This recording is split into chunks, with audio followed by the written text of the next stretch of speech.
ભારતનું બંધારણ 75 વર્ષની ગૌરવશાળી યાત્રા પૂર્ણ કરી રહ્યું છે. નાગરિકોમાં બંધારણ પ્રત્યે જાગૃતિ ફેલાય તે હેતુથી ભારતીય જનતા પાર્ટી દ્વારા સંવિધાન ગૌરવ શોભાયાત્રાનું આયોજન કરવામાં આવેલ. જૂના ડીસા ગામે ડોક્ટર બાબા સાહેબ આંબેડકરની સંવિધાન નિમિત્તે વિશાળ શોભાયાત્રા નીકળી હતી.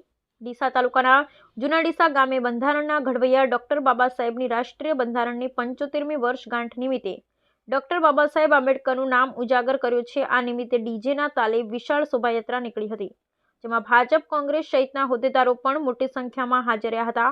આ રેલી જૂના ડીસા પાટણ હાઈવેથી લઈ ગામના મુખ્ય માર્ગો ઉપર ફરી હતી.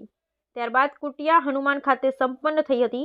ત્યારબાદ ડોક્ટર બાબા સાહેબે કરેલા કાર્યોને જાગૃત નાગરિકો તેમજ ભાજપ, કોંગ્રેસ સહિતના આગેવાનોએ યાદ કરી તેમની જીવન ઝરમર વાગોળી હતી. આ પ્રસંગે ડીસા તાલુકાના ધારાસભ્ય શ્રી પ્રવીણભાઈ માળી, પૂર્વ રાજ્યસભાના સાંસદ શ્રી દિનેશભાઈ અનાવાડિયા, પ્રમુખ શ્રી હિન્દુ સનાતન સમાજ દિલીપભાઈ બ્રહ્મભટ્ટ, જીવણભાઈ છત્રાલિયા, હસમુખભાઈ મોદી, સુરેશભાઈ માલી, જૂના ડીસા પીએસસી ડોક્ટર હર્ષાબેન પ્રજાપતિ, માલધારી સેલના જયેશભાઈ દેસાઈ, ધુંઘજી સરપંચ માણેકપુરા, શક્તિ કેન્દ્ર પ્રમુખ વીણાબેન પિયુષભાઈ, ન્યાય સમિતિ ચેરમેન દિનેશભાઈ પુનડિયા, મફાભાઈ છત્રાલિયા સહિતના આગેવાનો મોટી સંખ્યામાં હાજર રહ્યા હતા. જૂના ડીસા પંચાયત તલાટી શ્રી પંચીવાળાએ સુંદર રીતે આયોજન કર્યું હતું. બનાસકાંઠાના ભૂતપૂર્વ ચેરમેન વિજય ચક્રવર્તી તથા માર્કેટ યાર્ડના નયનાબેન સોલંકી, ચંદુભાઈ વિગેરે નામી અનામી સૌ કાર્યકરો તમામ હાજર રહ્યા હતા. બ્યુરો રિપોર્ટ ઈશ્વર માજીરાણા, જૂના ડીસા.